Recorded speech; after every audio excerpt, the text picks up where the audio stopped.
E, assim, meu desejo é que nós tenhamos esse tipo de sentimento também com o estudo da palavra de Deus, né? Vamos orar. Senhor, nós queremos te agradecer, ó Pai, por esse momento. Queremos pedir que o Senhor esteja nos instruindo, nos ensinando, Senhor, por meio da tua palavra. Que o Senhor esteja permeando, Senhor, os nossos pensamentos, as nossas ações, segundo a tua palavra, Pai. Nos instrui, é o que nós pedimos em nome de Jesus. Amém. Bom, eu avisei, falei com os irmãos que eu ia começar a dar estudos sobre a lei de Deus. E uma das coisas que nós estávamos conversando a respeito disso era onde fazer isso. Ou na escola dominical, ou no culto. E aí nós pensamos assim, poxa, vamos fazer no culto?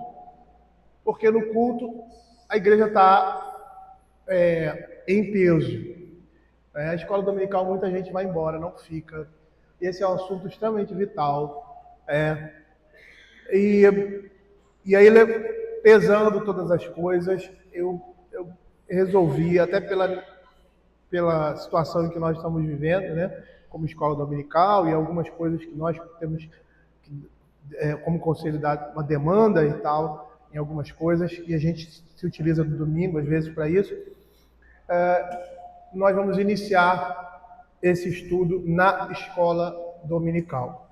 Tá? Então, nós vamos estudar a lei de Deus conforme o nosso catecismo maior. Esse catecismo maior aqui, os irmãos já conhecem, é excelente. Tá caro, viu? Espere uma promoção, fiquem de olho, mas é excelente, porque é um comentário a respeito do catecismo maior de Westminster, que um teólogo do século XIX, reformado, faz.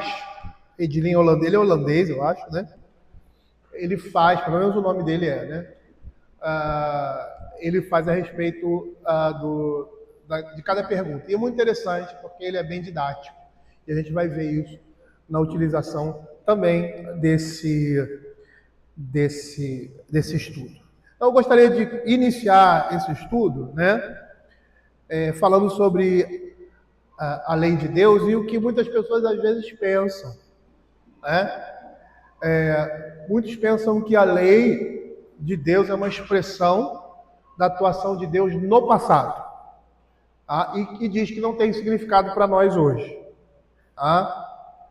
E a gente até percebe esse desprezo pela lei de Deus quando ouvimos assim: nós não vivemos mais debaixo da lei, e sim da graça.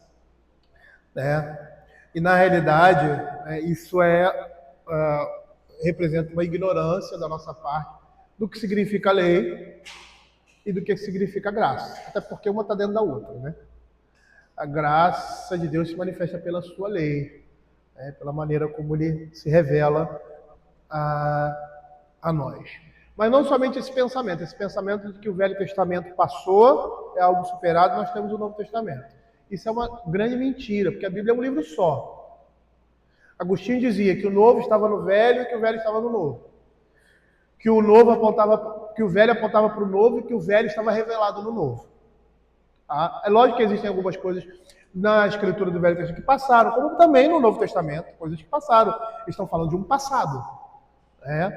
Mas porque passaram, não é que não tenha valor, significado e aplicação para nós crentes. Então nós vamos ver que o Velho Testamento é importante. É lógico que existem práticas cerimoniais no Velho Testamento que foram deixadas de lado porque foram completas em Cristo. Tá? Mas uma coisa não se entende se você não entender a outra. Tá? Você tem um comportamento interessante que a gente vê dos Gideões, por exemplo. Eles não são o Novo Testamento, né? Você vê lá nos hotéis, lugares assim, aí eles vão... Tá? Isso já é uma concepção errada da Escritura. Por que eles não produzem toda a Escritura pequenininha e colocam ali? Só colocam o Novo Testamento. Uns dizem que por causa da questão do preço e tal, mas o que está por trás o Novo Testamento é mais importante do que o Velho. E essa é uma interpretação extremamente errada, até porque tem coisas no Velho Testamento que ainda não se cumpriram, que são faladas lá no Velho Testamento. E eu gostaria que os irmãos abrissem o Salmo Salmo 19, né? Nós temos dois textos da Escritura que falam especificamente, tá? Se debruçam especificamente na lei de Deus.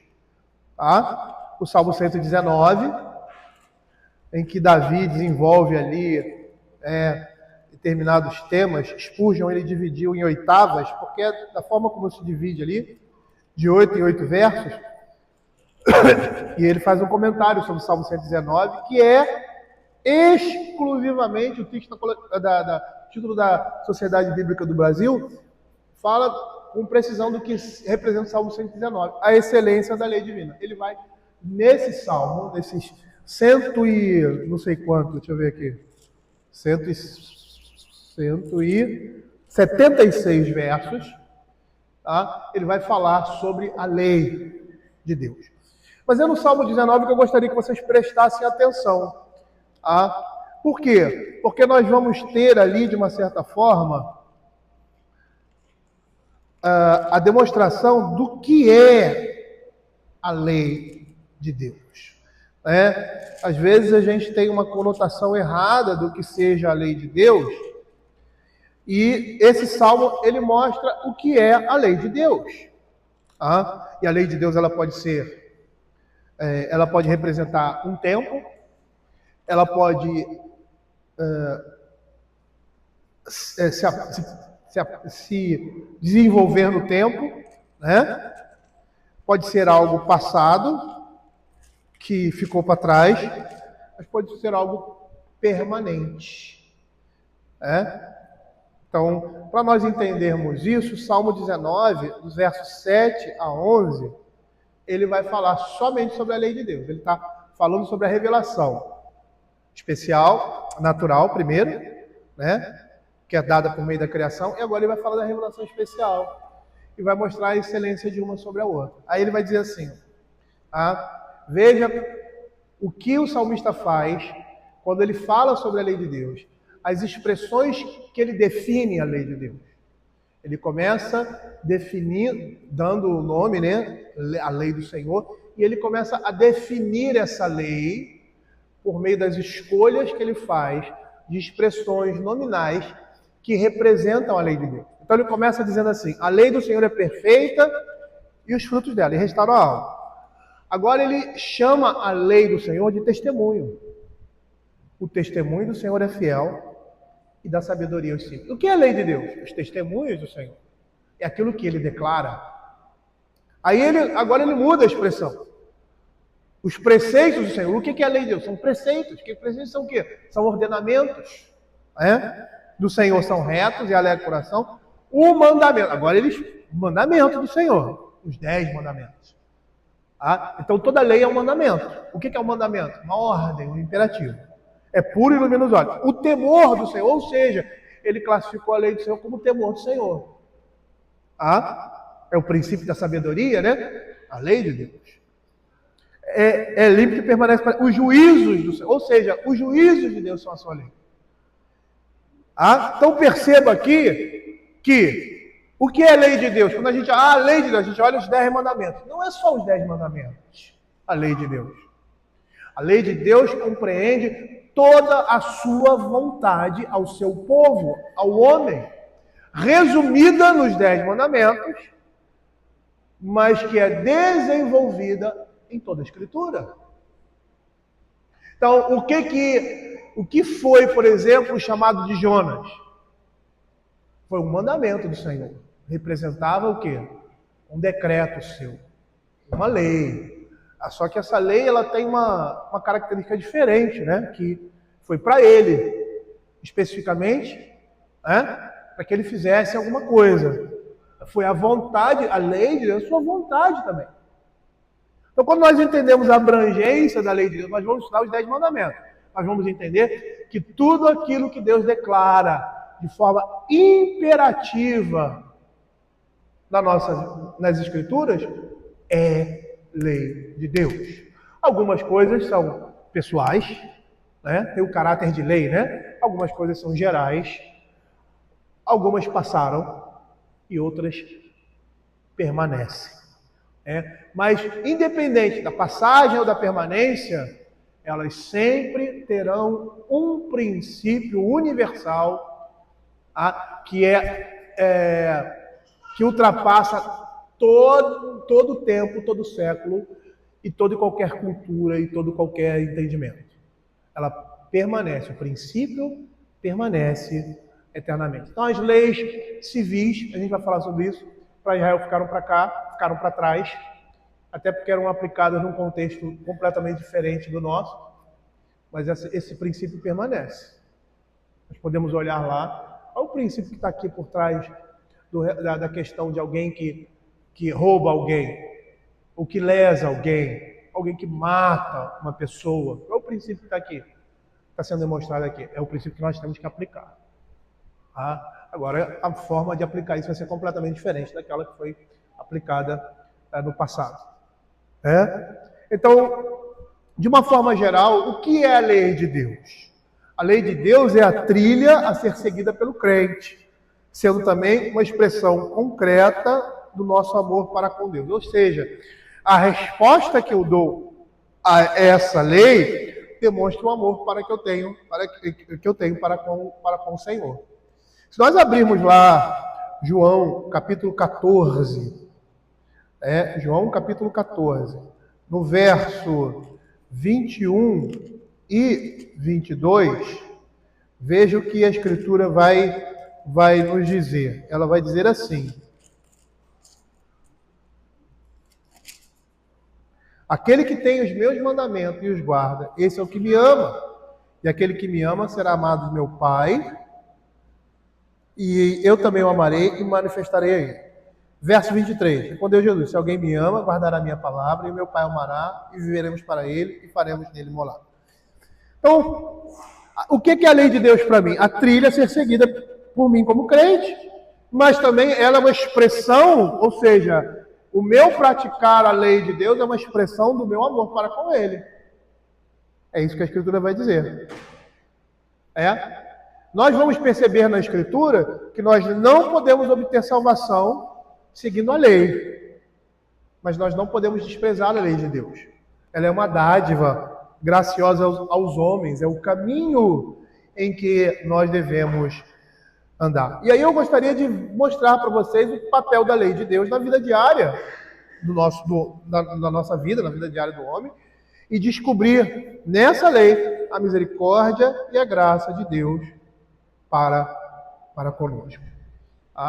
Então, dando uma definição mais clássica, mais, vamos dizer assim, mais acadêmica, vamos dizer assim, mais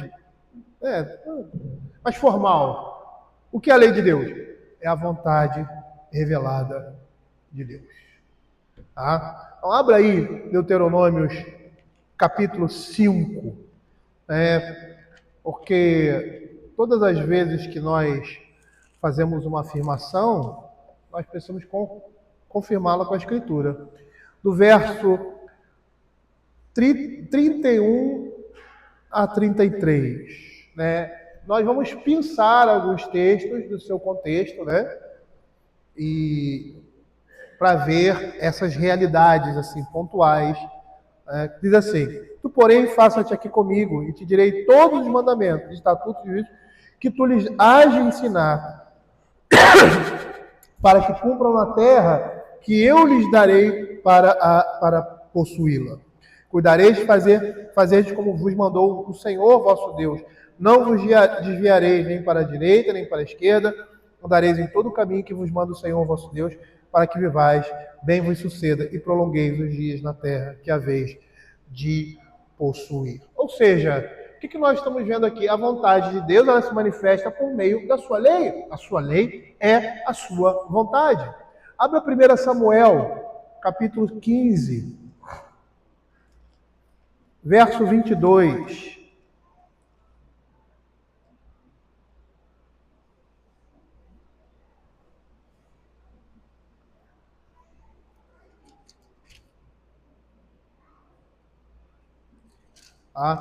Veja aqui qual era a vontade, ou seja, a lei de Deus, a vontade de Deus para Samuel. No capítulo 15, verso 2, assim diz o Senhor dos Exércitos: castigarei Amaleque pelo que fez de Israel. ter se oposto a Israel no caminho quando este subia do Egito. Vai, pois, agora e fere Amaleque e destrói totalmente a tudo o que tiver e nada lhe poupes. Porém matarás homem e mulher, meninos e crianças de peito, bois e ovelhas, camelos e jumentos. Aí o verso 9. E Saul e o povo pouparam Agag, o melhor das ovelhas e dos bois, dos animais gordos, dos cordeiros, e o melhor que havia, e não quiseram destruir totalmente, porém toda coisa vil e desprezível destruíram. Aí ele diz assim, no verso 19: por que não atentaste à voz do Senhor, mas te lançaste ao despojo e fizeste o que era mal aos olhos do Senhor? Aí vem lá o verso 22. Porém, Samuel disse: tem porventura o Senhor tanto prazer em holocaustos e sacrifícios, quanto se obedeça a sua palavra? Eis que obedecer é melhor que o sacrificar, e o atender melhor do que a gordura de carneiro. Ou seja, a lei de Deus é a sua palavra, a sua vontade manifestada na vida do seu povo. No caso aqui, aquilo deveria ser um decreto, um mandamento de Deus para Samuel, mas ele desobedece a essa lei.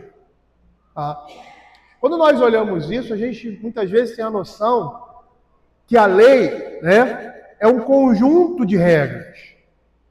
E realmente é, mas podemos chamar também a lei de Deus, como aquilo que se impõe ao homem por determinadas condições e circunstâncias, como foi com Saul. O predomínio da vontade de alguém, ou seja, da vontade de Deus, sobre outra pessoa, a ascendência de uma pessoa sobre as demais, ou seja, a sua vontade. E essa lei, como nós podemos perceber, ela pode ser para determinado tempo, ou acontecimento, ou para todas as épocas. Quando, por exemplo, alguém diz assim para você: não, quando meu pai fala, quando fulano fala, quando cicrano fala, quando o chefe fala, é lei. Já ouviram essa expressão? E por quê? Porque lei representa uma vontade que tem de ser cumprida. Não é que deve ser cumprida. É que tem de ser cumprida. E quando nós entendemos que a lei de Deus é algo para o homem, a nossa percepção é algo bom, melhor dizendo, para o homem, a nossa percepção da vontade, daquilo que Deus quer nas nossas vidas, deve ser algo que a gente siga com aquela obrigação de uma lei que está sobre nós. Uma das coisas que acontece muito no conselho da nossa igreja, quando nós vamos aconselhar alguém, ou quando estamos numa situação de disciplina, que nós damos um conselho. Nós dizemos assim: seria bom que você fizesse isso. E por mais que nós sejamos homens e tenhamos, às vezes, opiniões e visões diferentes, quando o conselho diz isso, ele não está dizendo assim: ó, eu estou te dando um conselho, mas se você quiser seguir, você segue. Não, ele está dando uma ordem, em forma de admoestação, em forma de exortação. E por que ele está dando essa ordem? Porque ele tem autoridade? Não. Porque naquela ordem ele está representando a vontade de Deus. Então nós te aconselhamos a fazer isso, isso e isso. Por quê? Porque aquele conselho representa uma determinação divina, que sai como um conselho muitas vezes, pode ser de um amigo, não interessa de quem for. Se é algo que está compatível com a palavra de Deus, não interessa quem está dizendo. O conteúdo é importante. Eu sempre falava para os meus filhos, às vezes, algumas pessoas chamavam a atenção deles, como crianças, e eles sabiam, adolescentes, sabiam que a pessoa não tinha moral para isso. Eu dizia para eles assim, eu falei: não interessa. Pode ser quem for, pode ser uma pessoa mais velha, uma pessoa mais nova, um colega. Se ele está falando o que é certo, não interessa quem está falando. Não interessa se a pessoa que está falando não tem. Você não tem. Isso é rebeldia. Você não tem moral para dizer isso. Tá bom, posso não ter moral para dizer isso, mas o que eu estou falando é correto. É assim que a gente tem que pensar.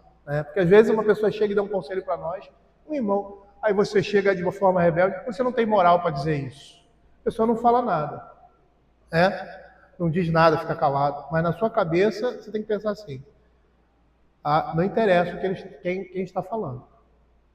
Se ele está falando algo certo, se ele está falando alguma coisa que é verdadeiro, justo e bom, que representa a verdade de Deus, é lei para mim. Porque não vai ser ele que vai te cobrar que deu o conselho. Vai ser Deus. Deus que vai cobrar. Que usou, Como a gente está vendo lá, Deus usou aqueles homens pagãos da vida de Jonas. Vai ver isso mais adiante. Então nós precisamos entender que a lei de Deus é algo bom para o homem. Por quê? Porque demonstra a vontade de Deus para a vida do homem, como ele deve andar. Abram aí Romanos capítulo 7. Vamos abrir aqui as nossas Bíblias em Romanos capítulo 7.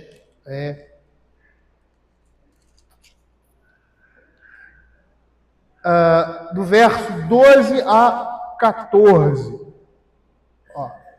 Olha o que ele vai dizer a respeito da lei. Porque, por conseguinte, a lei é santa, a lei de Deus. E o mandamento, santo, justo e bom. Acaso o bom se me tornou morte? De modo nenhum. Pelo contrário, o pecado, para revelar-se como pecado, por meio de uma coisa boa, causou-me a morte, a fim de que pelo mandamento se mostrasse sobremaneira maligno. Porque bem sabemos que a lei é espiritual, eu todavia sou carnal, vendido à escravidão do pecado. O que nós estamos vendo aqui? A lei traz o pleno conhecimento do pecado. Então, se ela traz pleno conhecimento do pecado, ela é boa. Por outro lado, por causa da natureza pecaminosa do homem, quando ele se depara com a lei de Deus, ele sente vontade de fazer aquilo que a lei diz para ele não fazer. E aí Paulo vai acentuar a natureza pecaminosa do homem diante da bondade de Deus manifestando a sua lei. Porque a lei diz assim, você não vai cobiçar, e ele cobiça. Que nem criança pequena, Tito, por exemplo, coitado do Tito. Tito, não faz isso. Não faz isso. Não, vou fazer. Você faz. Às vezes até os pais brincam, As pessoas próximas da família brincam. Estou falando no caso dele não, estou me lembrando de outros casos aqui. De você chega e fala assim, não faz isso, a criança vai e faz. Ela faz o contrário. O que é isso? Rebeldia manifestada no coração da criança desde pequeno, porque a criança nasce em pecado. É isso aqui que Paulo está mostrando. Que diremos, pois, verso 7, é a lei pecado? De modo nenhum. Mas eu não teria conhecido o pecado, ou seja, eu estou pecando, mas eu só conhecia o pecado, eu só conhecia que aquilo que eu estava fazendo era pecado quando a lei me disse. Pois eu não teria conhecido a cobiça se a lei não disser, não cobiçarás. Mas o pecado, tomando ocasião pelo mandamento, despertou em mim toda sorte de concupiscências, porque sem lei está morto o pecado. Então, isso aqui é cobiça. Isso é bom. Isso é bom. Despertou em mim. O mandamento despertou em mim. Por quê? Porque antes eu fazia. Não sabia que estava fazendo. Mas agora o mandamento chamou a minha atenção. Olha só que legal. Aí ele disse, poxa, mas é ruim. Por quê? Porque antes eu não tinha ninguém para me dizer que isso era errado. Agora eu tenho. Agora eu não tenho uma desculpa. Aí é o que Paulo fala, porque sem lei está morto o pecado. Não é porque o pecado não existe, o pecado só existe por causa da lei. Não, a lei evidencia o pecado, ela mostra. É só você lembrar dos pecados ocultos. Nós vamos ver muito pecado nosso aqui nos 10 mandamentos, que a gente não sabia que a gente peca, e que a gente está adulterando, a gente está matando, a gente está dando falso testemunho, e a gente não sabe que a gente está fazendo isso. Agora, sabendo, eu não vou fazer mais. né? Não vou reclamar como a pessoa aqui de Paulo. Ixi, agora eu estou lascado. Por quê? Porque antes eu não sabia e ficava de boa. Mas agora eu sei. Todo mundo vai ver, todo mundo vai saber. Então é isso que Paulo está dizendo aqui. E aí ele sente vontade de fazer o que ele, o que a lei diz para ele não fazer. Se nós formos olhar o Salmos 19, de 7 a 11, nós vamos ver, como nós lemos anteriormente, todos os benefícios da lei de Deus. Então abra aí, veja aí os benefícios da lei de Deus. Vamos lá. Verso 7. Restaurar a alma, dar sabedoria, alegrar o coração, produzir santidade e pureza, ser verdadeiro, ou seja, iluminar os olhos, dando discernimento do pecado, das próprias faltas. Ela aconselha, ela repreende, ela censura o pecador. Então, a Escritura vai dizer que guardar a lei de Deus traz discernimento dos propósitos do nosso próprio coração. Lá em Hebreus, capítulo 4, abra aí, verso 12, a gente viu que a palavra de Deus é a sua lei, contém a sua lei, né? É a sua lei e contém também, ao mesmo tempo. 4:12 diz assim: porque a palavra de Deus é viva e eficaz, mais cortante que qualquer espada de 2 gumes, e penetra até o ponto de dividir alma e espírito, juntas e medulas, é apta para discernir os pensamentos e propósitos do coração. Então, é isso que a Escritura traz, que o mandamento traz, que a vontade de Deus traz. Discernimento dos propósitos do nosso coração. Se nós formos ver lá o Salmo 119, abra aí o Salmo 119.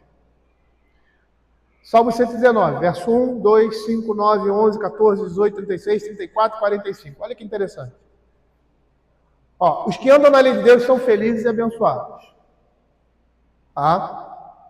O verso 1 e 2. Faz com que o jovem guarde puro o seu caminho. Verso seguinte. Faz com que o homem não peque contra Deus. Traz regozijo. Os faz contemplar as maravilhas de Deus. Inclina o coração do homem à vontade de Deus e não à cobiça. Afasta do homem a vergonha. Faz com que o homem obedeça continuamente à vontade de Deus e, por fim, faz o homem amar esses mandamentos. Só a título de curiosidade, nós entendemos que todos os homens serão julgados pela lei de Deus. É isso que a Escritura fala. Eu vi aqui, eu coloquei aqui vários textos, mas eu queria pegar um desses textos que eu escolhi, que eu não copiei aqui, que fala que todos nós estaremos diante do tribunal de Deus. Deixa eu ver aqui se é Romanos capítulo 14. Isso, Romanos capítulo 14, verso 10. Abra aí. Ele diz assim: tu, porém, que julgas teu irmão, e tu que desprezas o teu, pois todos compareceremos perante o tribunal de Deus. Diante do tribunal de Deus, quando uma pessoa está diante de um tribunal, ele está debaixo de o quê? De uma lei. As pessoas vão ser julgadas por uma lei. Provavelmente uma lei que você infringiu. Então você está sendo julgado. O que nós estamos vendo aqui? Nós estamos vendo a Escritura dizer, nesses vários outros textos, que todos os homens serão julgados pela lei de Deus. E é por isso que o apóstolo Paulo, voltando a Romanos, capítulo 8, abram aí Romanos capítulo 8, ele fala que aqueles que estão em Cristo foram libertos da lei e do pecado e da morte. Veja o que ele vai dizer aqui, agora, pois, nenhuma condenação há para os que estão em Cristo Jesus, porque a lei do Espírito da vida em Cristo Jesus te livrou da lei do pecado e da morte. Porquanto que for impossível a lei que estava enferma pela carne, isso Deus fez enviando o seu próprio Filho em semelhança de carne pecaminosa, no tocante ao pecado, e com efeito condenou na carne o pecado. Então o que nós estamos vendo aqui? Nós estamos vendo que a Escritura vai dizer o seguinte: todos os homens serão julgados pela lei e serão condenados. Né? Eu não cheguei nessa parte, mas serão condenados, porque ninguém consegue obedecer de forma completa a lei de Deus. Mas aqueles que forem salvos em Cristo Jesus, eles foram libertos do poder destrutivo da lei. E por quê? Paulo vai dizer lá em Romanos 6,14, porque eles não estão mais debaixo do jugo do pecado. Eles estão debaixo da graça. Aqueles que estão debaixo do jugo do pecado, o que está sobre eles é a lei de Deus, a exigência de Deus é que eles cumpram a lei. Para nós que somos crentes, essa também é uma exigência. Mas quem quer assumir o nosso lugar? Cristo. Ele assume o nosso lugar. Ele paga essa exigência diante de Deus. E por pagar esse preço, nós não somos mais escravos do pecado. E submetidos à escravidão da lei. É nesse sentido, de condenação. Nós não somos mais condenados por aquilo que fazemos. Porque Cristo assumiu o nosso lugar. Por isso Paulo vai discorrer no capítulo 5 de Romanos, 5 e 6, esse tipo de libertimagem. Eu sou cristão, contextualizando, né? Eu sou cristão, então eu posso pecar. Porque o Senhor é gracioso e vai me perdoar. Mas Paulo vai dizer, esse pensamento é o pensamento de uma pessoa que não foi alcançada pela lei de Deus, pela graça de Deus. E não foi liberta do poder da lei. Ou seja, a lei de Deus está sobre ele porque ele está debaixo do jugo do pecado. É isso que Paulo vai dizer. Claramente ele vai dizer isso.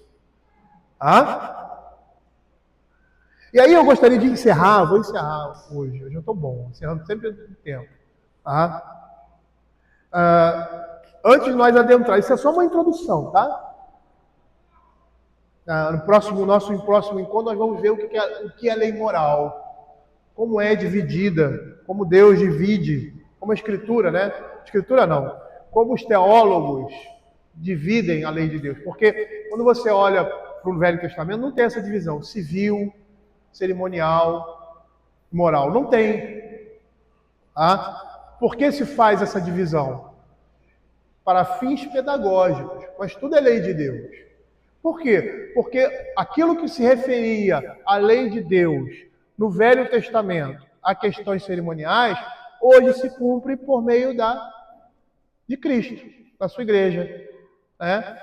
Por meio do culto, da pregação, do que Cristo fez, né? Isso é reflexo. Então nós não temos necessidade de sacrificar um cordeiro aqui, ou fazer uma fogueira e colocar ali o incenso e aquelas outras coisas mais, né, para que o nosso culto seja perfeito. Não. Nós não precisamos disso. A gente vai falar isso mais adiante. E eu gostaria de terminar, foi bem apropriado, que acabou a luz agora, né? Eu gostaria de terminar falando sobre aqueles que cumprem a lei de Deus, aqueles que são justos. Os justos cumprem a lei de Deus. E fazer uma diferença entre a expressão legalista e legalista é a mesma coisa. Mas dar o significado do que isso realmente significa. O que é legalista? É aquele que observa rigorosamente as leis. É ruim isso? Você é uma pessoa legalista. É ruim isso? Aqui é bom? Eu observo rigorosamente as leis. Então eu sou legalista. Isso aí, sou legalista. E o que é legalismo? Adesão ou conformidade estrita ou literal a uma lei ou um código de leis, valorizando a defesa das instituições, os códigos legais como fundamento necessário de uma organização ou atividade. Eu sou legalista. Isso é bom. Ser legalista e o legalismo não é errado, segundo a sua definição. Mas por que nós usamos essa palavra de forma errada? Porque ela tomou um sentido pejorativo, por causa até da própria Escritura. Porque nós vamos ver os fariseus sendo legalistas, eles cumprindo a lei, aquilo que era externo, fazendo aquilo que era de forma estrita e literal. Mas qual era o comportamento que acompanhava isso? Esse comportamento que acompanhava isso é que tornou essa expressão, que é uma expressão positiva e negativa. E eu queria dar o sentido, antes de nós pararmos aí, e no próximo encontro falarmos sobre a pergunta 93 do Catecismo Maior, a Escritura definindo, o Catecismo Maior definindo, a partir da Escritura, o que é lei moral, o que é a expressão legalista no sentido pejorativo. O sentido, vou ler literalmente aqui, é de alguém que aplica regras, leis ou normas de forma excessivamente rígida, literal e cega, ignorando o contexto, o espírito da lei, a justiça e a compaixão. Uma pessoa legalista foca apenas na letra da lei, ou seja, na burocracia, desprezando circunstâncias humanas e éticas. Em um contexto religioso ou moral, o legalista julga os outros com base em padrões rígidos de comportamento, sem o perdão ou discernimento. Por vezes, esse comportamento legalista está associado à crença de que se pode obter mérito ou salvação por obras próprias, olhando com superioridade para quem não segue as suas mesmas regras. Isso é o sentido que nós usamos de legalismo. E por que isso? Por que nós damos essa expressão legalista um tom pejorativo? Porque a própria Escritura vai dizer não que o legalismo ou o legalismo, essas palavras, essas expressões são ruins, mas a forma como nós nos utilizamos dela que fez com que essas palavras caíssem em descrédito. O exemplo máximo disso, e acho que é o exemplo preciso, quando o Senhor Jesus está falando com os fariseus. Ele diz assim, olha, vocês dão um endro da hortelã, do cominho e de mais um outro produto lá, que não tinha necessidade. Não havia necessidade, é história de produtos agrícolas. Eles não tinham que dar o dízimo daquelas coisas ali. Deus não havia dado o mandamento obrigado a eles, deem o dízimo, endro, cominho, do outro nome lá que eu esqueci, do outro produto lá que eu esqueci. Mas o que o Senhor Jesus diz? Ele louva aquela atitude deles. Ele diz, poxa, vocês fazem isso? Que legal, é bom. Mas sabe qual é o problema?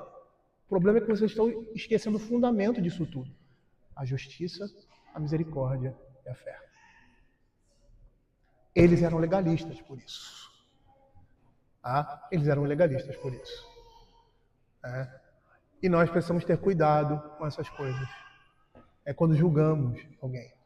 Quando damos o veredito sobre alguma coisa. Sabe onde você, como é que se diz, exercita muito isso? Eu vou terminar aqui. Dentro de casa. Dentro de casa, você exercita muito esse juízo. Com seus filhos, com a sua esposa. Eu não estou falando que você não faça isso em outros contextos, mas o contexto de todos nós aqui, porque ninguém nasceu de chocadeira, Ninguém veio ao mundo por si só, Sempre esteve dentro de uma família, Então, na realidade, o lugar onde a gente vai manifestar esse tipo de comportamento, principalmente aqueles que têm autoridade, os pais com relação aos filhos maiores com relação aos filhos menores, o marido com relação à esposa, a esposa com relação ao marido, no ambiente familiar, dentro de casa. Eu estar exigindo um comportamento do meu filho que eu não faço. E estar punindo ele por causa disso. Ele merece punição? Merece. Ele merece ser chamado a atenção? Merece. Mas como é que você está fazendo isso? É a sua ira que está vindo à frente? Sua mão está pesando demais sobre isso? Eu não estou dizendo que você não tenha que consertar o erro, mas é aquele texto, né, de Provérbios, a começar em mim. Essas coisas acontecem para você começar a rever você mesmo. Então você vai dizer assim, condena 10 anos de cadeia. Mas se você estivesse lá, dá 3. Isso é legalismo. É quando nós estamos atribuindo alguma coisa a alguém que jamais iríamos atribuir a nós. Tem aquela regra de ouro, né? Não faça aos outros aquilo que você não quer que façam com você. Nós somos duros nos nossos juízos contra os outros. Mas contra nós não somos tão assim. Isso vai mostrar o legalismo que existe no seu e no meu coração. Todos nós agimos assim. Por isso que nós precisamos conhecer a lei de Deus, a vontade de Deus, a misericórdia de Deus. Vocês já pararam para pensar, só terminando, eu falei isso na última pregação, como é que Deus falava com os pecadores, os publicanos, as meretrizes,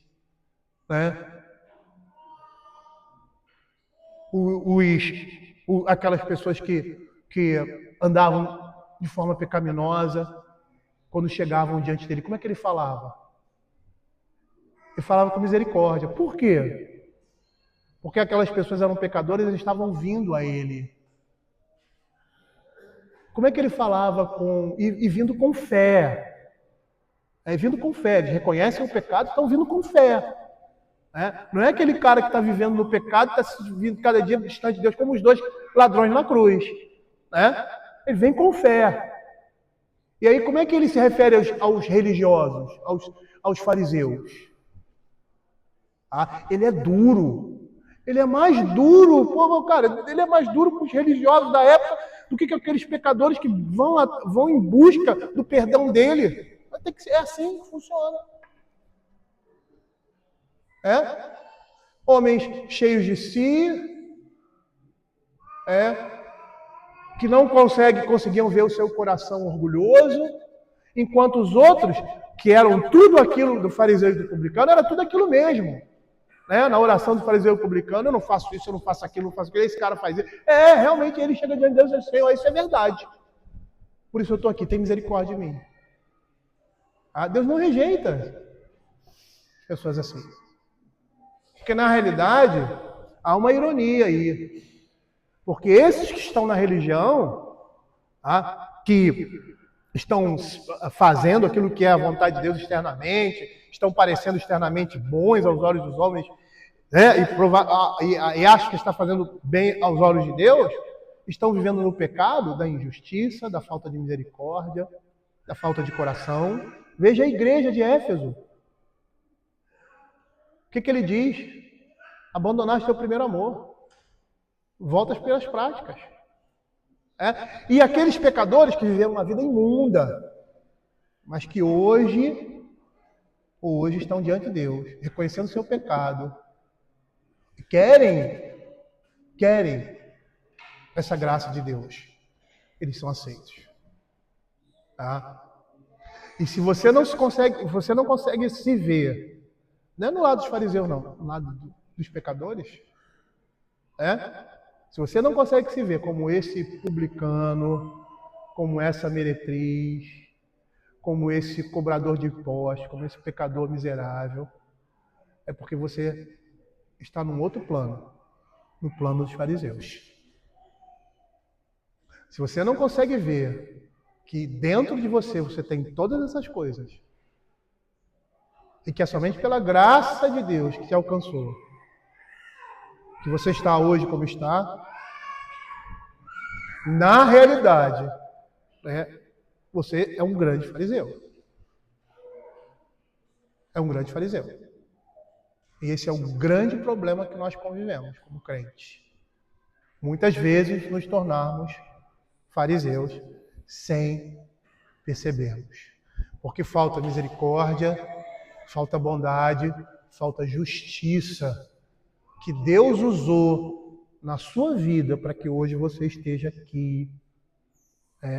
ouvindo a sua palavra.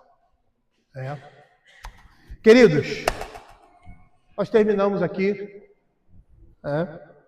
e eu quero orar, encerrando aí a nossa escola dominical nesse momento. Vamos orar.